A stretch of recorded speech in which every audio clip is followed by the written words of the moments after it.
Hai semuanya, saya yakin semua atau sebagian besar dari kita pernah menggunakan sepeda motor. Sepeda motor adalah salah satu moda transportasi darat yang sangat populer di Indonesia.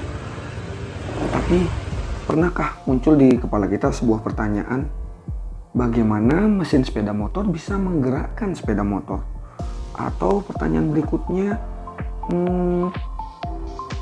bagaimana fisika bisa menjelaskan gerak yang dihasilkan oleh mesin sepeda motor? Untuk menjawab pertanyaan tersebut, mari kita tonton video berikut ini. Dan inilah dia mesin Kalor bersama saya Mahardika di Fisika Isi. Oke, yang pertama kali harus kita tinjau adalah hukum 1 termodinamika. Hukum 1 termodinamika merupakan hukum kekekalan energi. Ya sama aja dengan hukum kekekalan energi yang sudah kita pelajari sebelumnya. Di situ dinyatakan bahwa energi tidak dapat diciptakan atau dimusnahkan, tetapi hanya bisa diubah wujudnya. Nah, untuk kasus mesin sepeda motor, di situ kalor itu diberikan oleh pembakaran bahan bakar. Ini pembakaran BBM. Pembakaran BBM. Kemudian, kalor dari lingkungan ini akan masuk ke dalam mesin. Yang pertama digunakan untuk mengubah energi dalam mesin dan sisanya digunakan untuk menjadi usaha. Nah, usaha inilah yang akan menggerakkan roda sepeda motor kalian. Nah, kalau kita gambarkan lebih detail lagi, mesin kalor itu prinsipnya kayak gini. Energi itu sumbernya dari sini, seperti yang saya jelaskan tadi. Ini berasal dari pembakaran BBM. Di dalam mesin apa yang terjadi? Di dalam mesin yang terjadi adalah yang pertama adalah menghasilkan usaha. Usaha ini akan menghasilkan putaran poros. Selanjutnya di situ akan ada sisa energi. Sisa energinya diapakan? Sisa energinya dibuang ke lingkungan. Bisa melalui pendingin, bisa juga sebagai sisa gas buang pembakaran. Nah, selanjutnya di saat itu kita harus melihat lagi hukum 2 termodinamika. Hukum 2 termodinamika menyatakan bahwa kalor tidak mungkin berpindah dari sistem bersuhu rendah ke sistem bersuhu tinggi secara spontan. Tetapi kalor bisa berpindah dari sistem bersuhu tinggi ke suhu rendah secara spontan. Ini artinya kalau kita ingin memindahkan kalor dari tempat dingin ke tempat yang bersuhu tinggi, itu tidak mungkin terjadi secara spontan, maka diperlukanlah usaha dari luar. Nah, ini biasanya diterapkan di mesin pendingin. Kemudian, hukum 2 termodinamika juga menyatakan bahwa tidak ada mesin yang mampu mengubah seluruh kalor yang masuk menjadi usaha. Ini artinya tidak mungkin ada mesin yang efisiensinya 100%. Ini gak mungkin gitu. Berikutnya, jika suatu sistem mengalami perubahan secara spontan, maka perubahan entropinya adalah sedemikian rupa sehingga entropi sistem bisa bertambah atau tetap nilainya, tergantung kondisi yang dialami. Kalau sistemnya mengalami proses yang irreversible, maka entropinya atau S akan bertambah. Tetapi jika prosesnya reversible, nilai S adalah tetap. S itu adalah entropi. Entropi menyatakan ketidakteraturan sistem gas. Nah, sekarang baru kita ngomong tentang mesin kalor. Yang seperti yang udah kita lihat tadi. Mesin kalor itu bekerja berdasarkan hukum termodinamika. Jadi dia harus mengikuti hukum 1 atau hukum kekekalan energi. Kemudian dia juga tidak mungkin mencapai efisiensi 100%. Nah, salah satu mesin kalor yang memiliki efisiensi paling maksimum itu adalah mesin Carnot. Ini diproposalkan oleh Sadi Carnot namanya. Orang Prancis. Katanya bacaannya bukan Carnot tapi Carnot. Oke, kita tidak akan membahas namanya ya. kita akan melihat proses yang terjadi dalam mesin Carnot itu. Mesin Carnot itu terbangun atas dua proses gas. Yang pertama adalah isotermal dan yang kedua adalah adiabatik. Mari kita lihat prosesnya. Pada saat kalor masuk ke sistem, nah di sini saya sebut saja ini, kalau di sini ditulis pH, saya akan menyebutnya sebagai P1. Pada saat kalor masuk ke sistem, maka proses yang terjadi pada mesin adalah ini. Dia volumenya bertambah. Karena volumenya bertambah dan proses yang terjadi di situ adalah isotermal, maka dia namanya ekspansi isotermal. Setelah sampai di B, tidak ada lagi kalor yang masuk dalam sistem. Dan pada saat itu masih terjadi ekspansi sehingga dinamakan proses ekspansi adiabatik. Itu prosesnya adalah dari B sampai C. Dari C ke D, kalor keluar dari sistem, keluar ke lingkungan. Nah, di situ kalor yang dibuang ke lingkungan saya lingkarin di sini, saya sebut saja sebagai Q2. Nah, pada proses ini kalor keluar dari sistem dan sistem mengalami pengurangan volume sehingga sering disebut sebagai kompresi isotermal karena proses di sini prosesnya adalah isotermal, suhunya tetap. Selanjutnya karena pistonnya masih berjalan, maka masih ada sisa gerakan kompresi. Sisa gerakan kompresi ini adalah dari D ke A, ini adalah proses kompresi adiabatik. Nah, dalam sistem ini seperti yang sudah saya jelaskan tadi, maka berlaku hukum kekekalan energi. Di situ berlaku bahwa Q1 atau kalor yang dimasukkan akan sama dengan kalor yang keluar. Keluarnya dalam wujud apa? Yang pertama, kalor itu keluar dalam wujud usaha.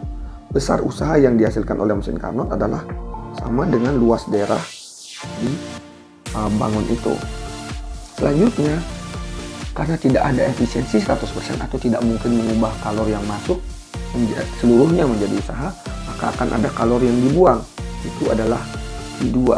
Sehingga persamaannya adalah Q1 sama dengan W plus Q2.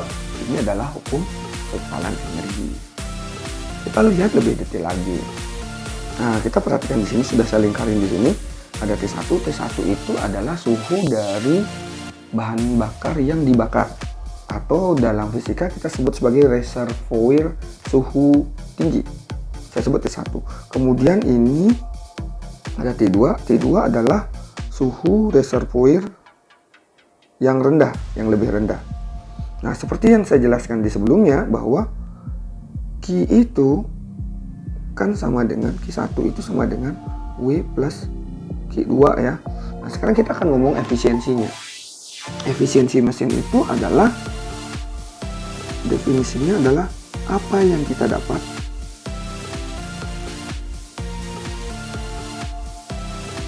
dibagi dengan apa yang dibayar. Apa yang kita dapat dari mesin? Yang dapat kita gunakan dari mesin adalah usahanya. Kemudian apa yang kita bayar? Bahan bakarnya. Bahan bakar yang dibakar itu adalah Q1 kan. Kemudian karena Q1 itu sama dengan W plus Q2, maka W itu akan sama dengan Q1 kurang Q2. Berarti ini akan sama dengan Q1 kurang Q2 dibagi dengan Q1. Kalau kita selesaikan, Q1 bagi Q1 adalah 1. Kemudian Q2 bagi Q1, ya udah diamin aja. Ya Q2 bagi Q1. Jadi ini adalah petanya. Ini persamaannya. Kalau mau dalam bentuk persen, ya udah dikali 100% aja gitu.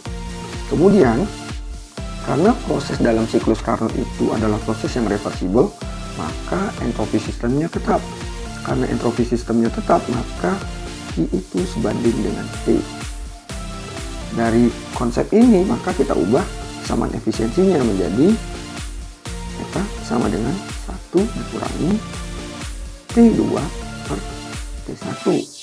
T2 adalah suhu reservoir yang lebih panas, lebih dingin. T1 adalah suhu reservoir yang lebih tinggi. Kalau mau dikalikan, kalau mau dijadikan dalam bentuk persen, ya udah sama dengan kali 100% aja.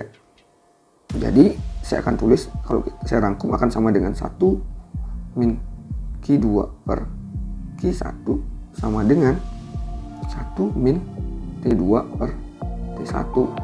Ini sama dengan W per T1, dimana W adalah usaha, T1 adalah besar kalori yang dimasukkan ke mesin Carnot. Selanjutnya kita akan berbicara tentang mesin pendingin. Mesin pendingin ini prinsip kerjanya merupakan kebalikan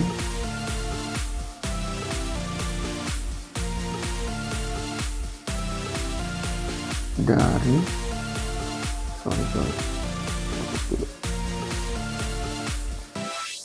kebalikan dari mesin kalor. Jika mesin kalor memindahkan kalor dari suhu tinggi ke suhu rendah, maka mesin pendingin memindahkan kalor dari suhu rendah ke suhu tinggi. Seperti dari konsep dari hukum 2 termodinamika, hal ini tidak bisa dilakukan secara spontan. Maka diperlukan usaha dari luar. Oke, di sini memerlukan bantuan usaha dari luar. Diagramnya seperti ini. Sumber, atau lihat kita di sini, makanan dan minuman di kulkas ini kan lebih dingin daripada di luar kulkas. Nah, kalornya supaya ini tetap menjadi dingin, maka kalor di dalam kulkas ini dipindah ke lingkungan. Jadi kalor dari sini dipindahkan ke lingkungan yang suhunya lebih tinggi. Bagaimana ini bisa terjadi? Ya harus ada bantuan usaha dari luar. Sehingga persamaan energinya akan sama dengan kalor dari benda yang bersuhu lebih rendah ditambah usaha dari luar akan sama dengan kalor yang diterima oleh lingkungan.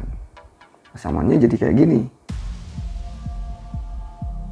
Nah, karena dia memerlukan usaha dari luar, itu pastilah mesin yang gak efisien gitu. Jadi kalau kita ngomong mesin pendingin, kita tidak berbicara tentang efisiensi, tapi kita berbicara tentang koefisien performansi. Oke lah, udah saya tuliskan tadi, Q2 ditambah W sama dengan Q1, sama dengan yang saya tulis tadi, cuma kebalik aja. Nah, koefisien performansi itu rumusnya kayak gini, CP sama dengan Q2 dibagi dengan W. Prinsipnya sama aja, apa yang kita dapat per apa yang kita bayar gitu. Kulkas itu keuntungannya bagi kita adalah makanan di dalamnya tetap dingin gitu. Kalau makanannya tetap dingin, berarti kalor keuntungan yang kita dapat adalah kalor dari makanan ini di sini dibuang. Jadi apa yang kita dapat ini, kalornya dibuang berapa gitu, dan dibagi dengan apa yang kita bayar. Yang kita bayar apa? Usaha untuk memindahkan kalor itu, sehingga dia sama dengan W. Jadi prinsipnya sama aja dengan efisiensi. Apa yang kita dapat bagi dengan apa yang kita bayar. Yang kita dapat adalah kalor yang dipindah dari makanan ke lingkungan. Yang kita bayar adalah usaha untuk memindahkan kalor itu, sehingga dia akan sama dengan Q2 dibagi W. Kemudian karena W itu kalau dari rumus ini bisa kita tuliskan sama dengan Q1 kurang Q2 ya. Sehingga persamaan ini bisa kita ubah menjadi CP, coefficient of performance, itu akan sama dengan Q2 dibagi dengan Q1 kurang Q2. Atau karena proses ini adalah proses yang reversible, maka Q itu sebanding dengan T ya. Maka bisa kita tulis menjadi T2 per T1 kurang T2. Gitu. Saya pikir itu dulu materi hari ini. Jika ada hal yang kurang jelas bisa ditanyakan di kolom komentar. Dan jangan lupa klik like, subscribe, dan share video ini jika menurut kalian video ini berguna untuk menambah pengetahuan kalian. Bolehlah orang berkata matematika itu susah, kimia itu rumit, biologi difficult, tetapi fisika bisa. Sampai jumpa.